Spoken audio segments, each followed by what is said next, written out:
Welcome to the Orange Coast Unitarian Universalist Church. My name is Donna McCartney, and I'm honored to be your worship associate today. She's not, I am. So I'm joined by Reverend Sian Wiltshire, our minister, and Danielle Lewis, our director of religious education.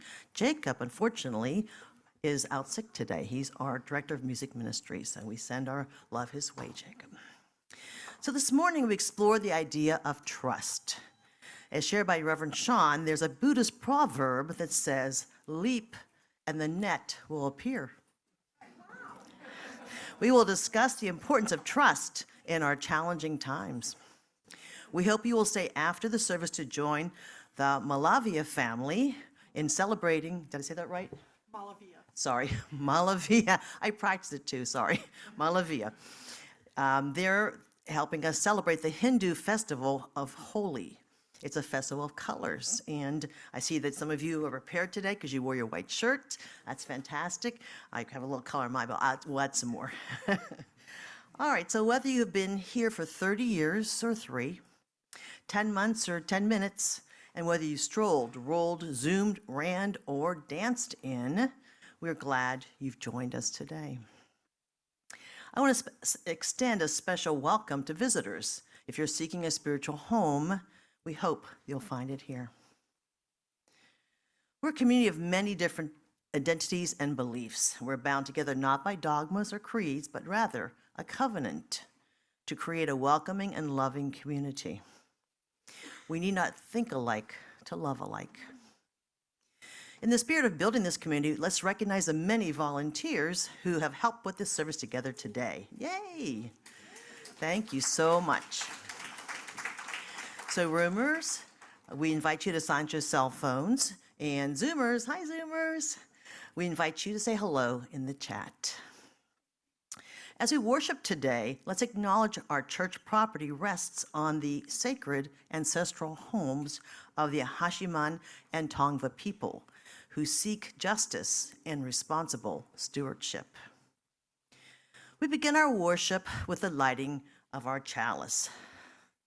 This morning, I'd like to invite Melanie Malaviya. Did I say it right? Oh. Come say your name so I don't mess it up again. Thank you. So you're Melanie Malaviya. There we go, Malaviya. So Melanie has joined our church about a year ago after she moved here from Cincinnati, Ohio. She is a co-chair of the Membership and Friends team. She's also a member of the family that's going to have this special event for us after the service today. So go ahead, and as we light our chalice, let's say our unison affirmation together. Oh. Love is the spirit of this church, and service is its law, to dwell together in peace, to seek truth and love, and to help one another. This we affirm together. And together. And together. All right. We'll worry about that one later. Thank you. All right, thanks, Melanie. So please rise in body or spirit and join the choir in singing our opening song.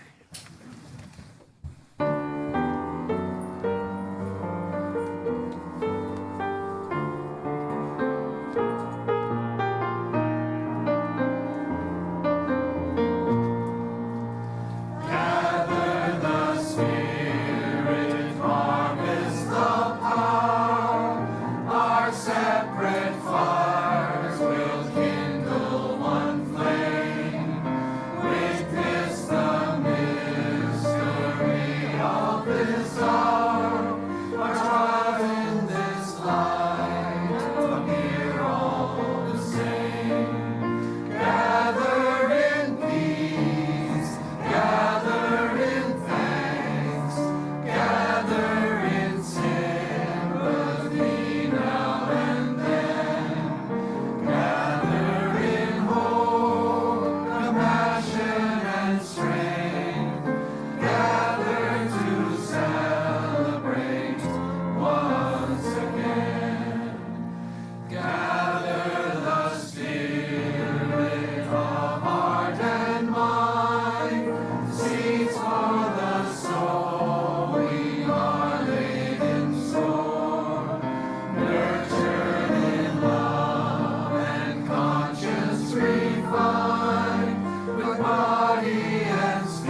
Welcome, everyone. We are indeed going to be celebrating the Festival of Holi this morning. It is a festival that's done in the springtime. And you know what also happens in the springtime here at OCUUC? What? The pledge drive. So we are also launching that today. You'll hear more about that toward the end of this service. All right. Well, here we are again in the base of another bridge, another space spanning the shores of today and tomorrow, beckoning us across the chasm one day at a time. Here we are gathered again at the cusp of the future, at the boundary that holds community together. We are here in a circle of love and trust, brought to this moment by a series of choices and promises, by hope and gratitude, by our shadows faced and befriended, with a servant's heart, with a leader's listening, with a parent's love, truer than all our inner tremblings. Let us model the health we seek for all and lean into this community. Somewhere out there, all we dream is possible, and somewhere in here, we are sowing the seeds.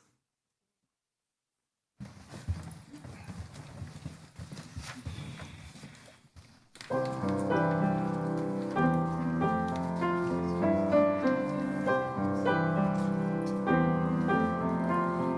is the time for hearts to be open. No better time, this moment of grace.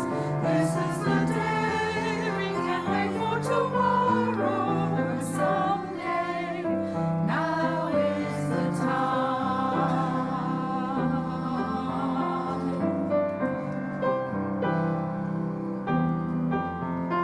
Now is the time for planting and tending seeds born of hope, commitment and faith. Cherish this day and the power in knowing why we say, now is the time.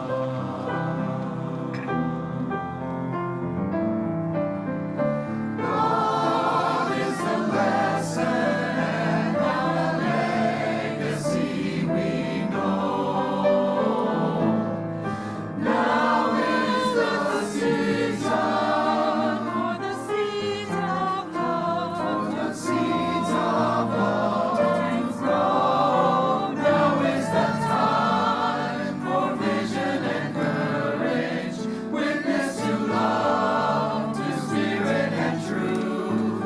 No better day than the promise of this one. So we say, now is the time. Now is the time for hearts to be open. No better time, this moment of grace. This is the day we can't wait for tomorrow or someday. Now is the time. Now is the time.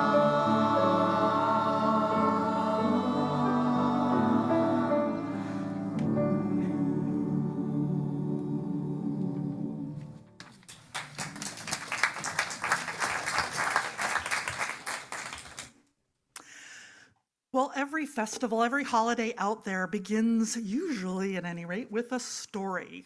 So today's Time for All Ages is the story of the origin of the festival called Holi. Well, long ago, in the land of India, there lived a boy named Krishna. He was not like any other boy because his skin was blue as the sky, and his smile was as bright as the sun. He was playful, he was kind of full of mischief, always finding new ways to bring joy to those around him. But one thing did trouble him. "Mother," he asked one day, "why is my skin so blue while my friend Radha's is as fair as the morning light? What if she does not like me because we look different?" He was really in love with Radha. His mother, Yashoda, she laughed and patted his cheek. "Oh, my dear Krishna, Radha loves you for your heart, not your color. But if you wish, why not ask Radha to let you color her face as well? Krishna's eyes twinkled with excitement. I could paint them all different colors, he thought. And he ran out to the field where Radha and her friends were playing. But when he arrived with a bunch of colored powders, he suddenly felt kind of unsure. What if she doesn't want to be another color? What if she thinks it's silly? But then Radha turned and saw him there, and she's like, hey, why do you look so worried, Krishna? And Krishna hesitated. He said, well, I thought I might color your face so that you're the same color as I am, and then you might like me. Radha just laughed. Oh, Krishna, do you think a little color can change our friendship? Go right ahead. So Krishna dipped his hands into a bowl of bright blue powder and gently smeared it on her cheeks. She laughed and she took some yellow powder and dabbed it on his nose. Well, you know what happened after that, right? Grinning and with laughter, he threw the colors into the air, and their friends joined in, covering each other's in reds and yellows and blues and greens and purples, and soon everyone in the field were bursting with color, and laughter filled the sky. As Krishna and Radha played, they realized something, that he didn't need to worry about what might happen because love and friendship would always be there, and it was. Because Radha and Krishna went on to have one of the greatest love stories in Hindu folklore. And so the festival of Holi was born, a time to celebrate the love, to let go of fears, and trust that the future will be just as bright as the colors that we share today.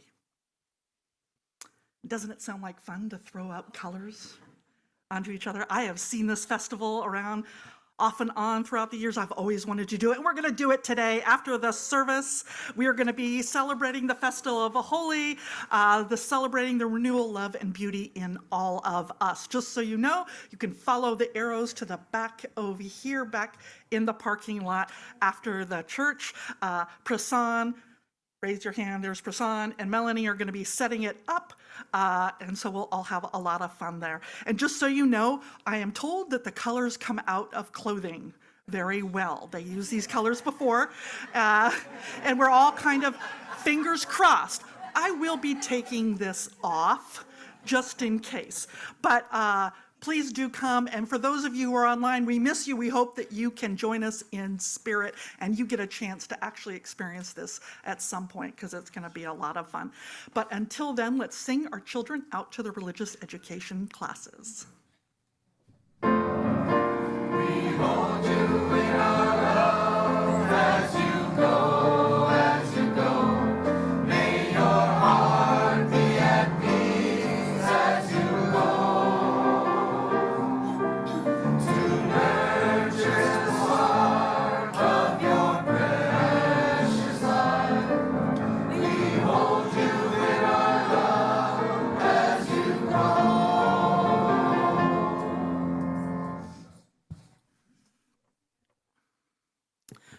Our first reading this morning is called The Seven of Pentacles by Marge Piercy.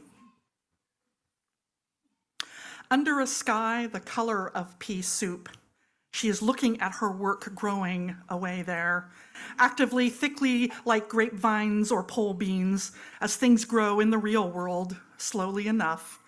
If you tend them properly, if you mulch, if you water, if you provide birds that eat insects a home and winter food, if the sun shines and you pick off caterpillars, if the praying mantis comes and the ladybugs and the bees, then the plants flourish, but at their own internal clock. Connections are made slowly. Sometimes they grow underground. You cannot tell always by looking what is happening. You cannot tell always by looking what is happening. More than half the tree is spread out in the soil under your feet. Penetrate quietly as the earthworm that blows no trumpet. Fight persistently as the creeper that brings down the tree. Spread like the squash plant that overruns the garden. Gnaw in the dark and use the sun to make sugar. Weave real connections. Create real nodes. Build real houses. Live a life you can endure. Make love that is loving. Keep tangling and interweaving and taking more in a thicket and bramble wilderness to the outside, but to us, interconnected with rabbit runs and burrows and lairs.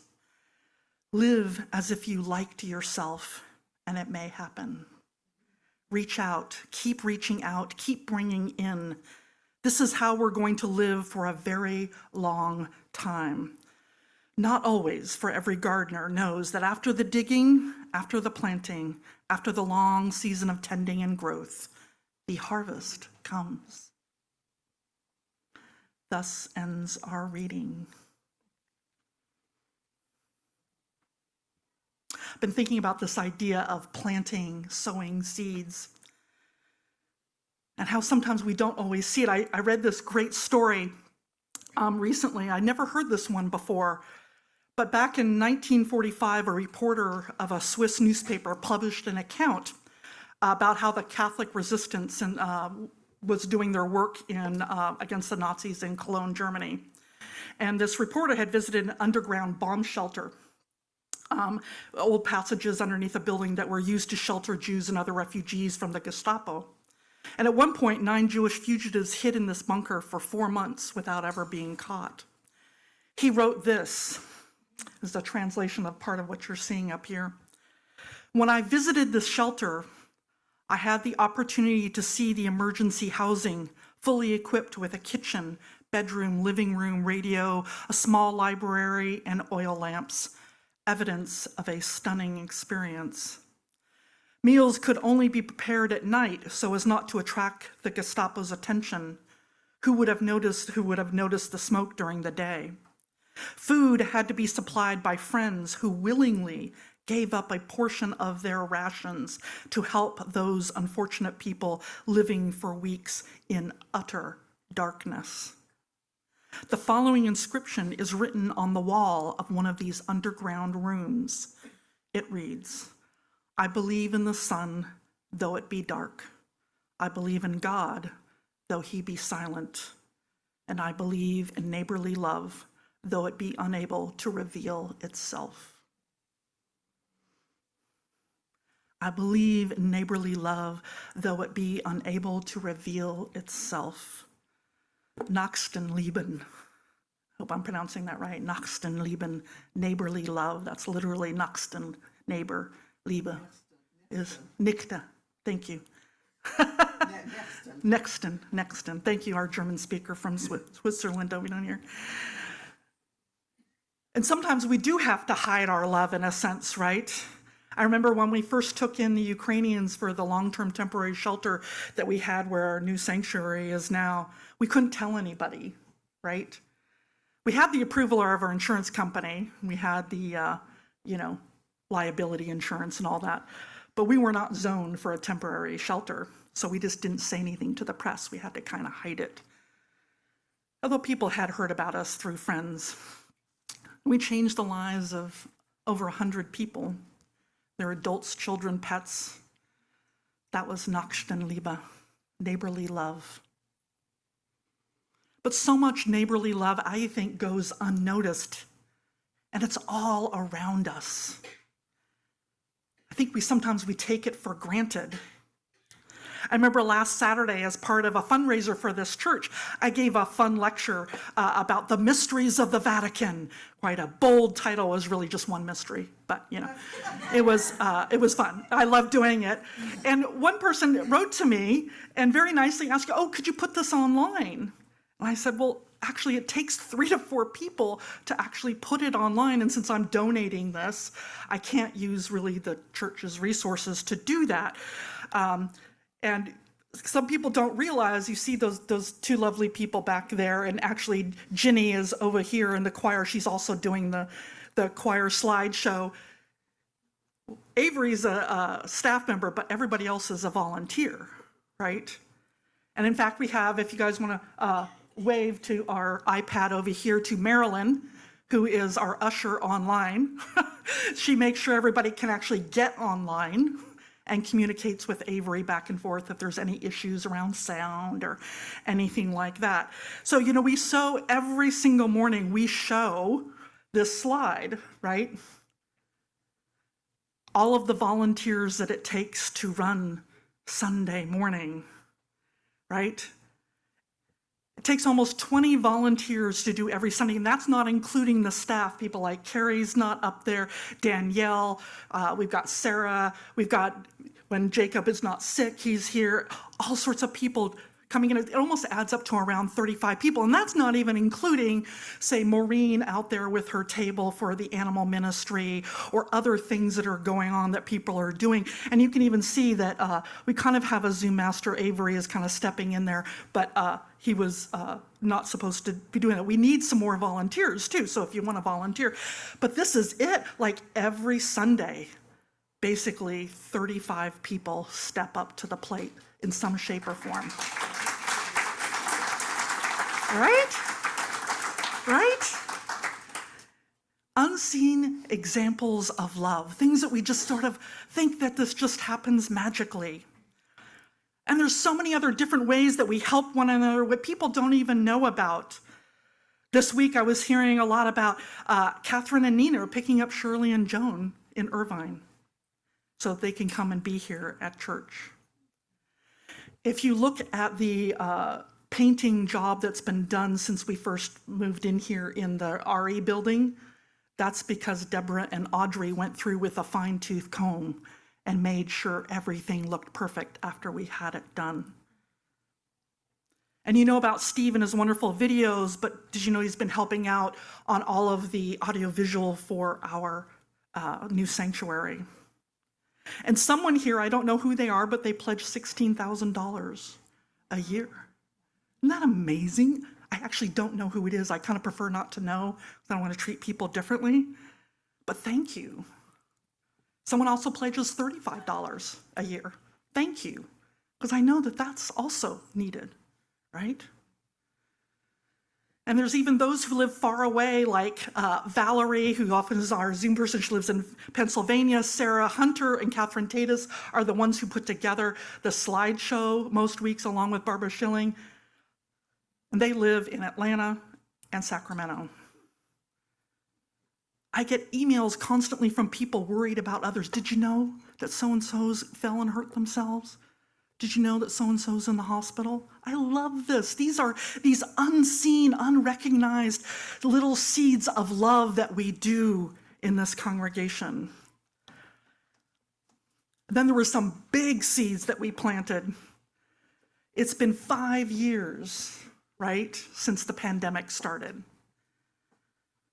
I still remember with incredible pride with how everybody came together to make it happen. I remember sitting in my office in a panic. I was like, okay, oh my gosh, we've got to get people online, but a lot of people don't really know how to do this, and what are we going to do? And I get this call from Nina, and she's like, hey, Reverend Sean, we got to get people online, and I'm going to put together a geek squad. I'm like, thank you, God, thank you. Oh, my angel came forward, and of course, yeah, right? I remember Steve Morahiro, right? The patience of us say we call him the Zoom whisperer because he kind of like get everybody going online. And I remember that all of the volunteers, we met on Saturday at 4 p.m. online to go through the service, and Sunday morning at 9:30 until we got it right? Like we had Zoom bombers, we had weird snafus in the beginning, but everybody had patience. And instead of losing people, we thrived. It was amazing. And do you know how many churches closed during that time? Judy, our director of religious education, who is admittedly a huge Luddite, does not know technology, was like, all right, well, I guess I better learn this, and jumped right in. I think it was probably one of the most stressful times of my life, but it was also one of the most beautiful times of my life. It's often when things are darkest that people step up, right? And all of these activities, these are Nächstenliebe, about planting seeds in the community and the world, neighborly love. And I can tell you, as someone who fosters dogs, that if you want to help heal a dog that is afraid, upset, just give them love, right? And it's amazing to see them blossom. Love does so much healing in this world. And the more that we do this, the more love will grow in the world. I know we've all experienced, I named a few things, but I know that there's people who do all sorts of things in this congregation. Whether you're a part of this congregation or you're here for the first time, you all have experienced Nächstenliebe, neighborly love.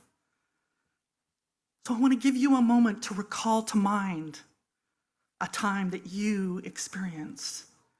Either you were given Nächstenliebe or you gave it. So I invite you into that time of meditation. Take some deep breaths. Recall back to those times when your heart was touched.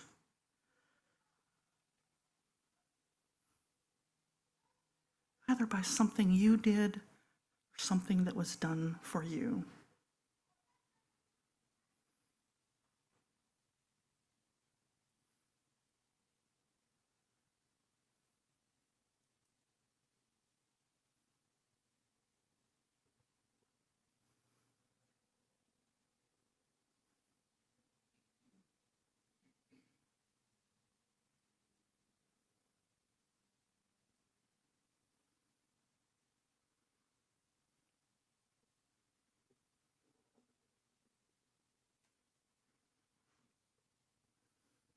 Nächstenliebe.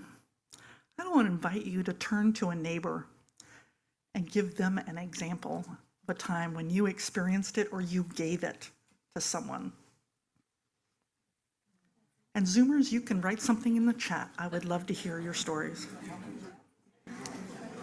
So what was the time that you either experienced? So, one year when it was the St. Patrick's Day, I used to do a party.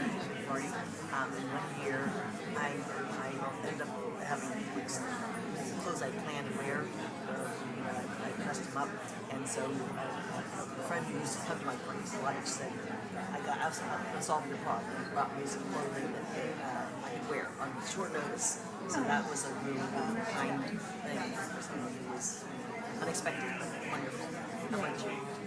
Boy, I feel like I get it a lot, but I'm proud of the fact that I helped rescue a cat and a dog about 2 weeks ago. It was on the same Saturday, and it was just sort of funny. There was a cat near where I live, and they were trying to capture it, and I kind of walked up behind it, picked it up, and I'm like, okay, let's put it in the carrier. And it was actually a very friendly cat. And then the other one was a Girl Scout was selling cookies, and she had this puppy on. I said, where'd you get that? And she said that this man came up to her and said, can you watch this puppy for me? And never returned it. And so I was like, okay, so weren't your friends at Orange County Homeless Pets? And I went to my car and I got some stuff for the dog. And yeah, so I was feeling very proud of myself. I don't risk it that. So seeds of Magical animals. I love the animals. That's amazing.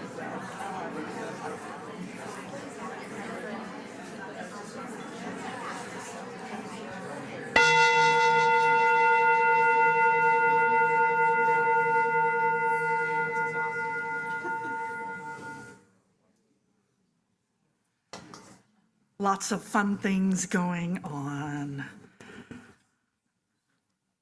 I want to say here online, Courtney said, let's see, my best friend has allowed me to move into her condo during a time of transition. Nächstenliebe. Lee Marie says, I so appreciated the love of the women's circle. That's a small group here. Valerie says, when I was between homes, sick, depressed, and stressed, Sarah Jones checked in on me, making me feel loved and cared for. Right? Marcia H. says, my neighbor gave me some Swiss chard some Swiss chard that she grew in her tiny garden. Manny said, someone in an online group mailed me a letter telling how much I was appreciated. A shiver went down my spine. In online groups, I never let someone communicating pain go unnoticed. Aww. And Linda C. said, one day I had a token broken water pipe flooding our front yard, and our all-arounder fixer guy was not available. A neighbor we had not met came across the street and said, my team can fix that if you want. Well, yeah, I said. And after they took care of it, I wondered how much I would cost, and he said, oh no, this is what neighbors are for. Nachten lieben. That's awesome. Let us sing.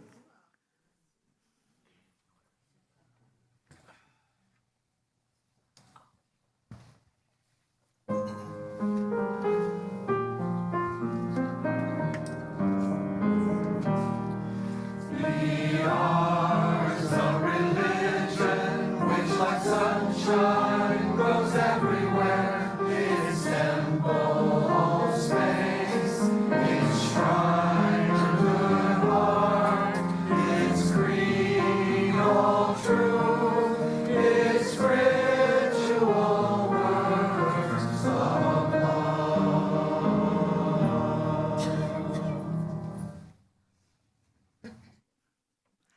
If you've been here a while, you know that this is one of my favorite poems. It's called The Way It Is by William Stafford. He wrote this. He said, there's a thread you follow. It goes among things that change, but it doesn't change. People wonder about what you are pursuing. You have to explain about the thread, but it's hard for others to see. While you hold it, you can't get lost. Tragedies happen, people get hurt or die, and you suffer and get old. Nothing you can do stops time's unfolding. You never let go of the thread. I feel like I've been clutching that thread for the last month or so.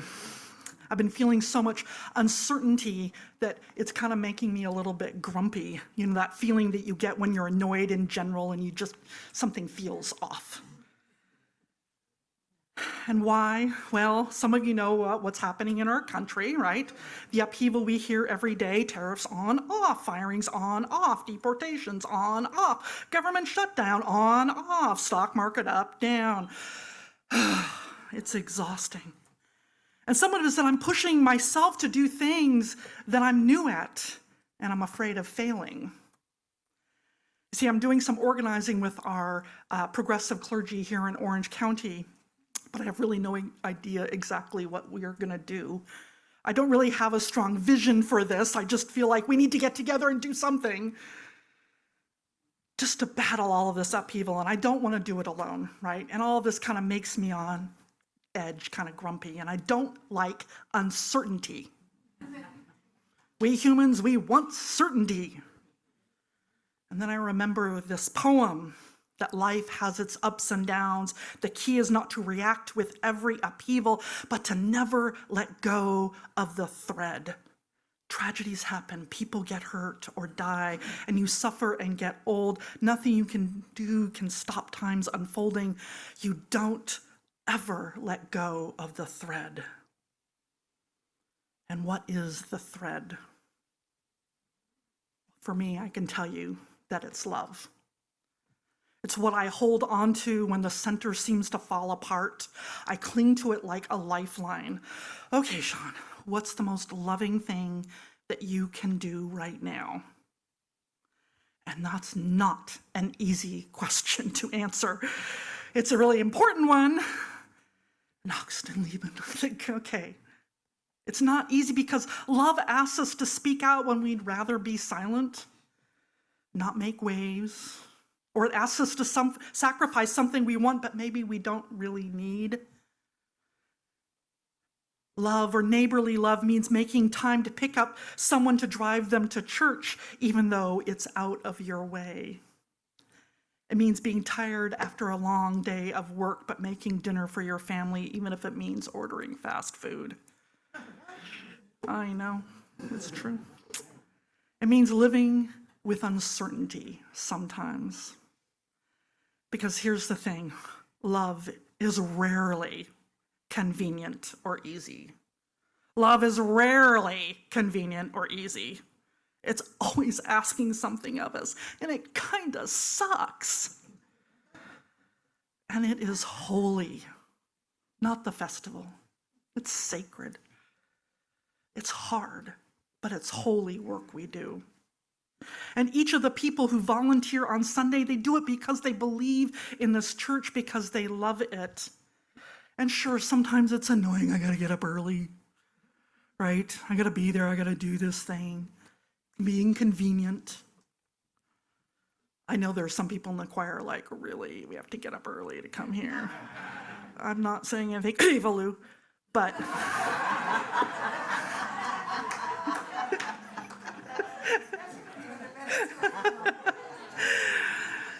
but this is how we invest in love. This is how we grow love in this church. It's doing things sometimes that are inconvenient and not easy. And when I look outside and I see our new sanctuary going up, I do a little happy dance because I get so excited. But I get, verklempt. I get a little teary-eyed because the reason it exists is because you all believe in the future of this church. You're holding onto that thread of love even when it's hard. For those of you who were not here, we've been on this journey since 2007 to build that sanctuary. I know, right? Finally, it's happening. Donna, if you remember, it was 8 years ago that you and I started this conversation. Don was the president at the time. And throughout all of this, we've been through pandemic together. We've taken in Ukrainian refugees together. We started climate justice. We've expanded to online services where people who move away can still be a part of this church, or even when they're just no longer able to come to church. Hello, Hogans, Denny, I'm so glad that you're with us. Or maybe they're sick today, but they get to be here with us. I am gobsmacked sometimes at the thread of love that permeates this congregation. Because you all are amazing. Your love is holy, and I am extremely grateful. So speaking of holy, like that transition there? Yeah. Thank you. The Festival Holi in Hinduism is a time of renewal. It's a time of celebrating diversity. It's a time to celebrate spring has come and that the future is getting brighter and even the days are getting longer. As I said, today is also when we begin our pledge drive. It's time to renew our faith in the church and its future. And it may seem a little bit strange. I always feel a little uncomfortable talking about money in a sermon, right? But we do invest in what we believe in, and you all have believed in this church. And this church, in this new sanctuary, it all stands as testaments to what you believe in: justice, generosity, equity, transformation, pluralism, interdependence, with love at the center, our shared values. And we need these values. We need this Nächstenliebe even more than ever. I want to invite you this week to consciously note the times that you spread seeds of love in the world, whether it's here at the church or at your work or with your literal neighbor. Think about saying something kind to that barista who remembers your order every week, or the pet who nudges you for affection. And say thank you to those who every Sunday show up and do some volunteer work. They give their love to this church. And when you do, keep sowing those seeds of love in the world. Make a commitment to Nächstenliebe today and all the days. And if you hold on to that thread, you can't go wrong. Never let go of the thread. All right, let us sing.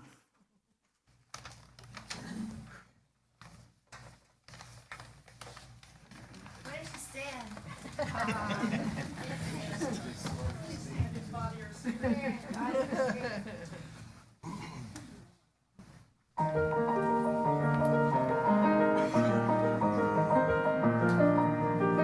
From the light of days remembered burns up meek and bright and clear, guiding hands and hearts and spirits into faith set free from fear.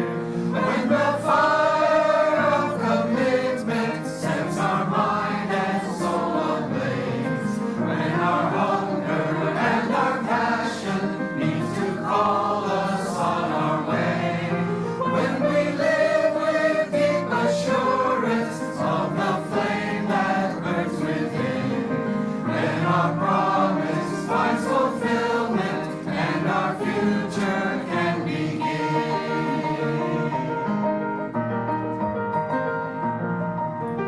From the stories of our living rings a song both brave and free, calling pilgrims still to witness to the life of liberty. When the fire of commitment sets our mind and soul ablaze, when our hunger and our passion meet to call us on our way, when we live with deep assurance of the flame that burns within, then our promise finds fulfillment and our future can begin.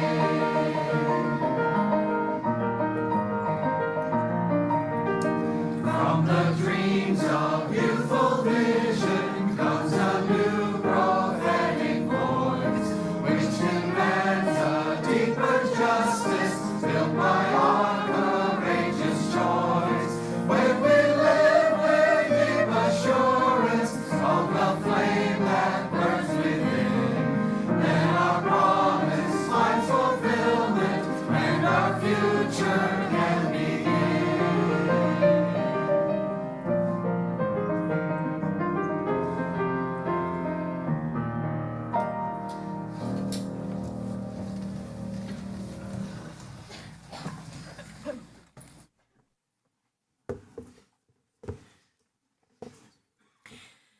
Unitarian Universalist congregations are fully self-supporting, meaning that members and friends raise all the funds for our operating budget, ministries, and the programs of our church.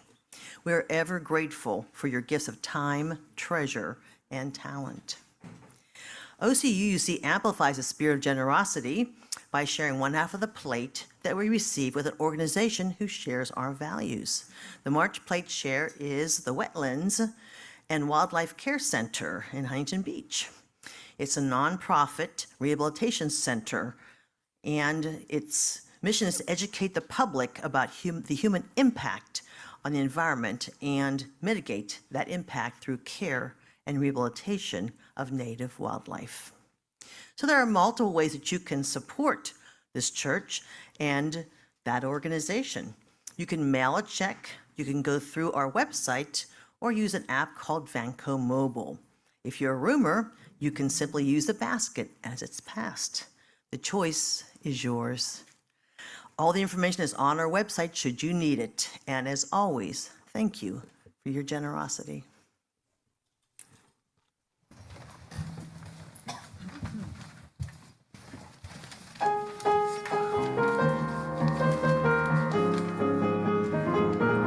I sing because I'm happy. I sing because I'm free. His eye is on the sparrow, And I know he watches me. I sing because I'm happy.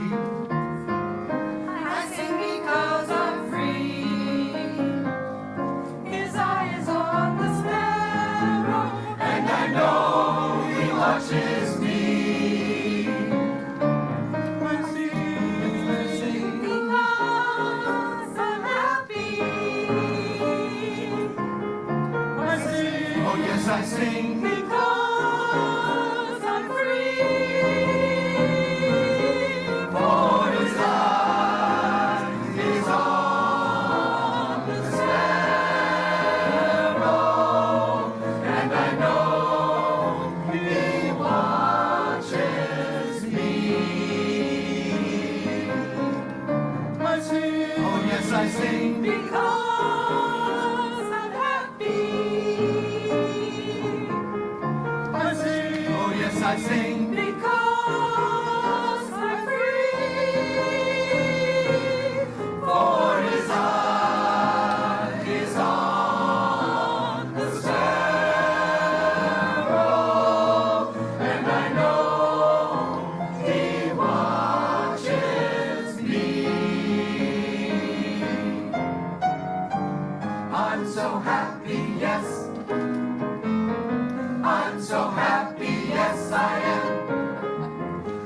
so happy, yes. I'm so happy, yes I am.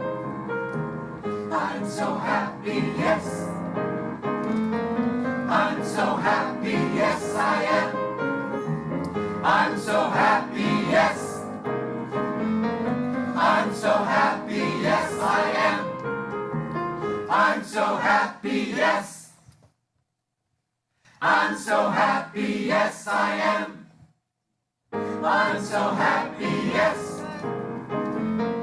I'm so happy, yes I am. For his eye is on the sparrow, and I know he watches me.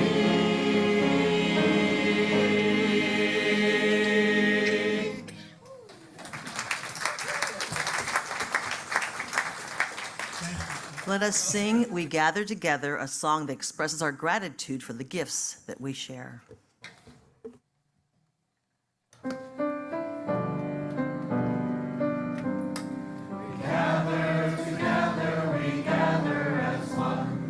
Peace, love, and justice for everyone. We give from our hearts to show that we care. We can change lives with what we share.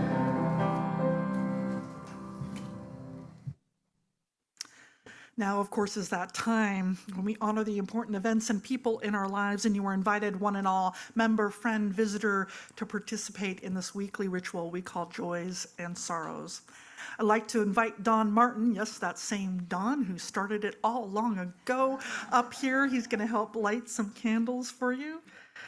So the idea is if you come here today, something close to your heart, maybe it's moments from the last days, weeks, or hours, something that struck you at your core.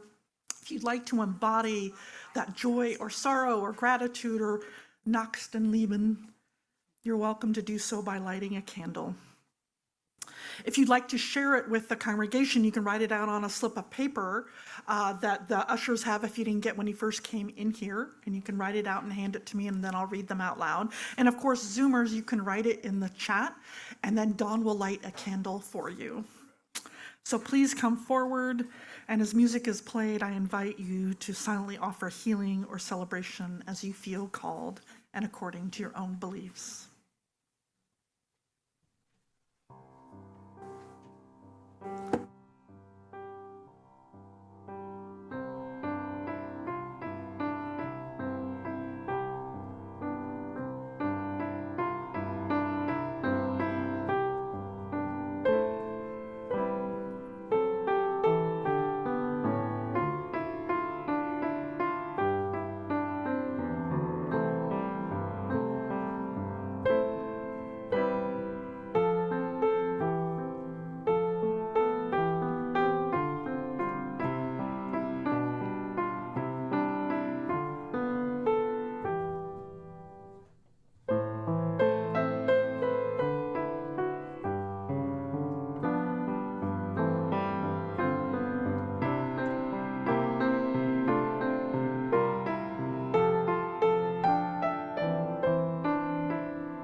Dawn, could you light a candle for me? For my cousin Tom, who is in hospice and fading very quickly.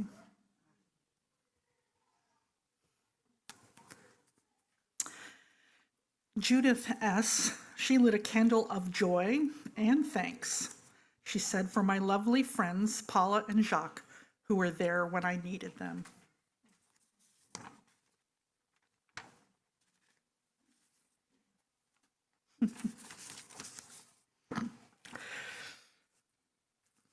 Sophan Zoe, she lit a candle of joy. As she gives us wonderful advice, she says, one door closes, another window opens.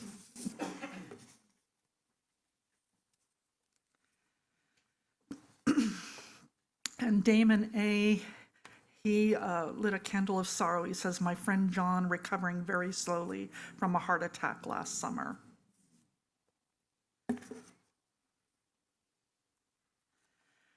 And Jolynn I., she lit a candle of joy, and she says, okay, mom moment. She says, Chance auditioned for the All-Anaheim District of Summer musical Legally Blonde and killed it singing Orange Colored Sky. I don't care what part he gets, but I just love his elan, joie de vivre, and stage presence, and the voice.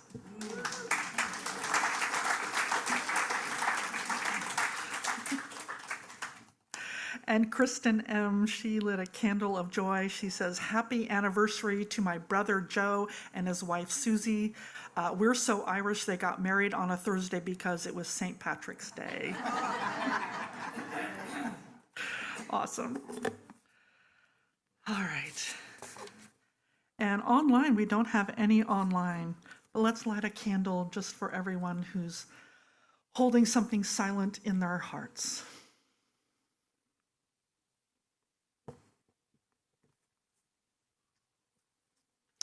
Please join Dawn in a spirit of prayer or meditation with a poem by Alberto Rios.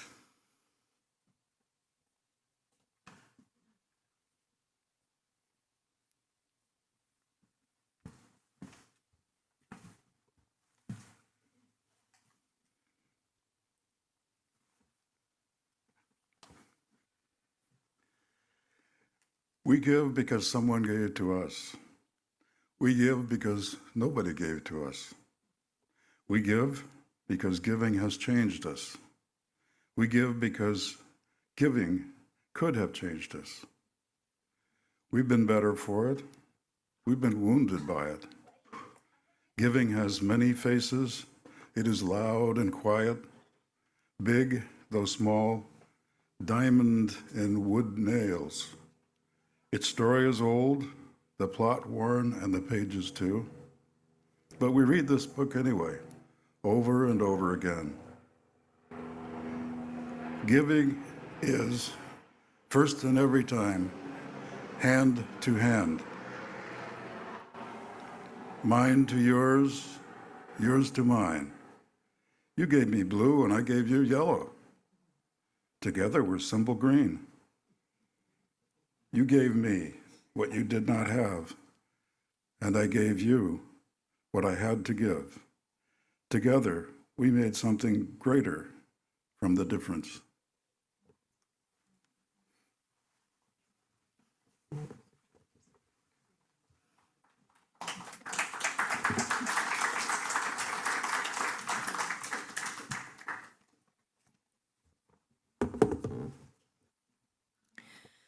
So let's join together as we extinguish the flame of our chalice and say together, We extinguish our chalice, but not the light of truth, the warmth of community, or the fire of commitment.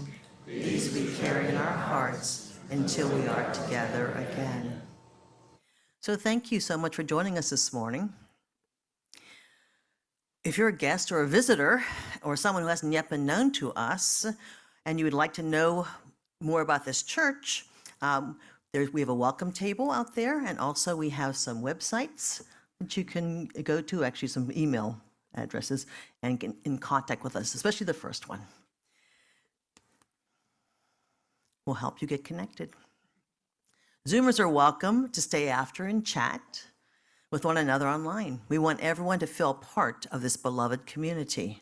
So please reach out and we will help you get connected.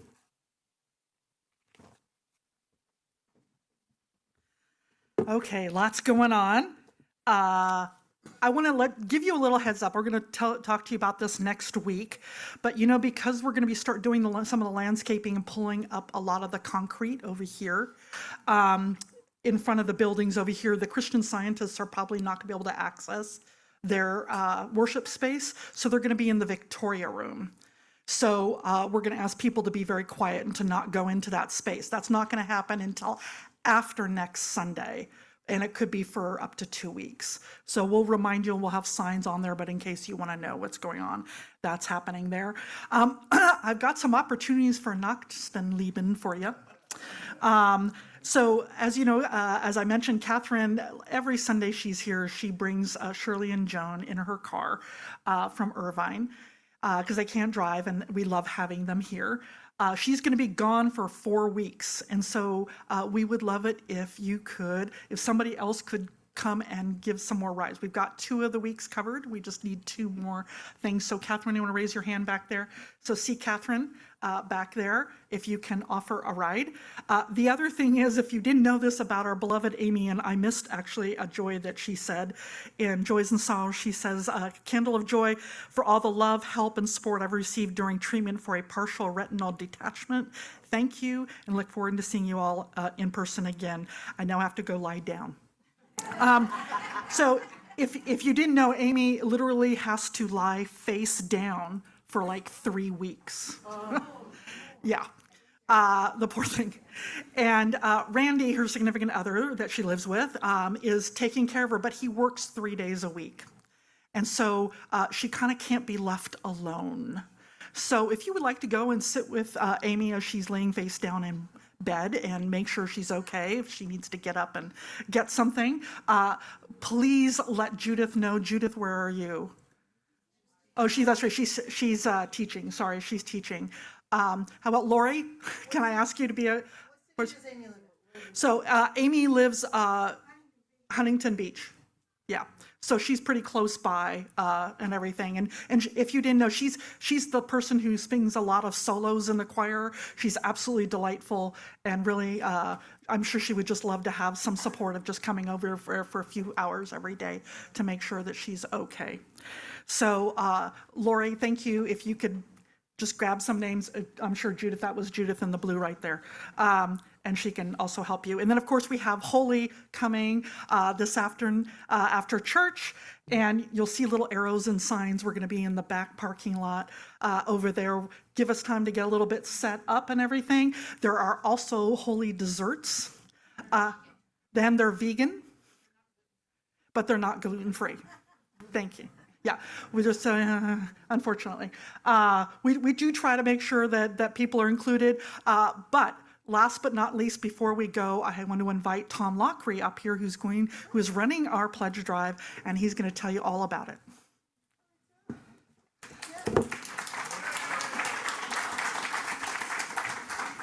Well, thank you.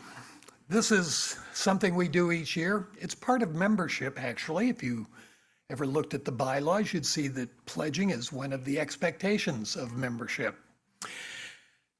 I was reminded earlier this year, somebody who was fairly new to the church, a visitor at the time, came and saw my name badge and said it was bursar.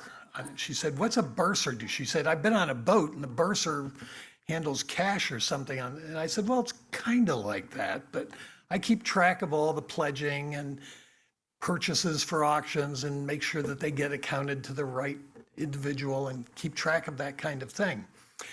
And so she said, "I've never been part of a church, so I don't know about pledging." And it reminded me when I was a kid, I thought that plate that went around the room, that was all the money that ever came into the church.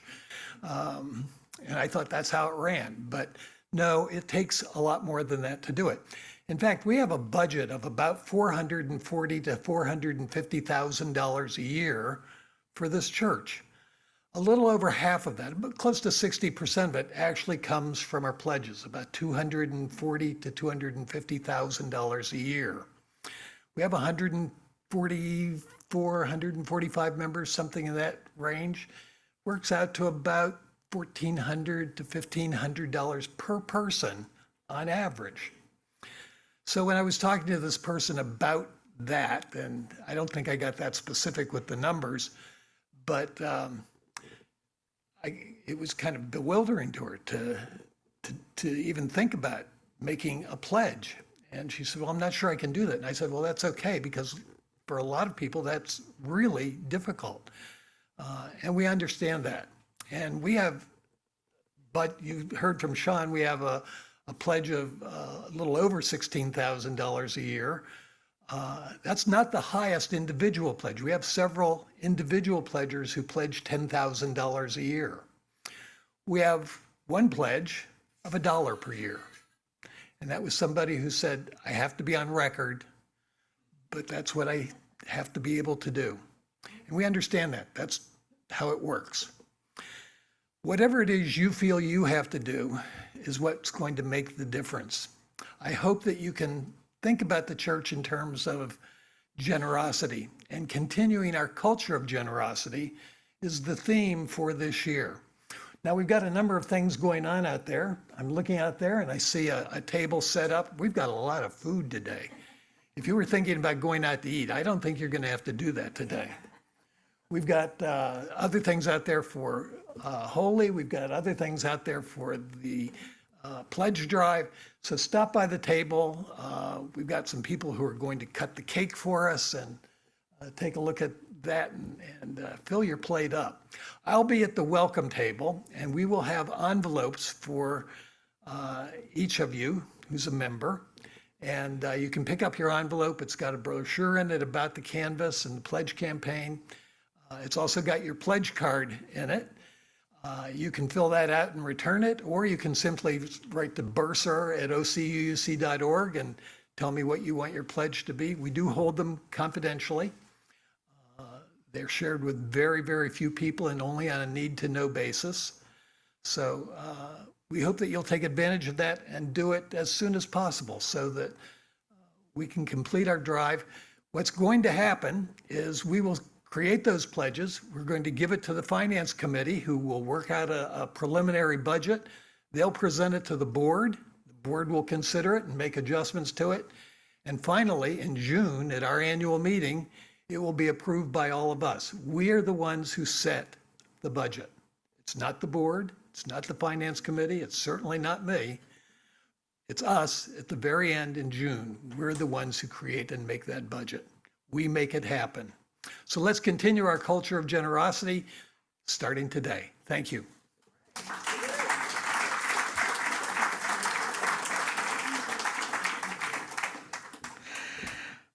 Thank you, everyone. All right, just remember, when we go out there, hold on to that thread.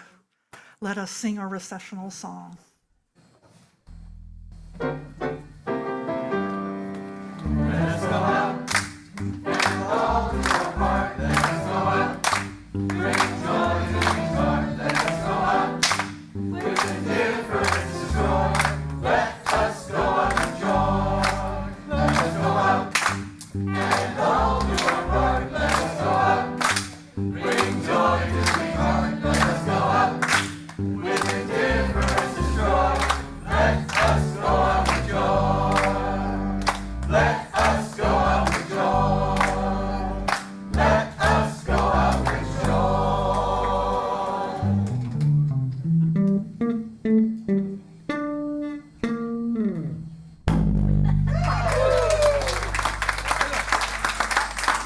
This service is over. Let our service continue.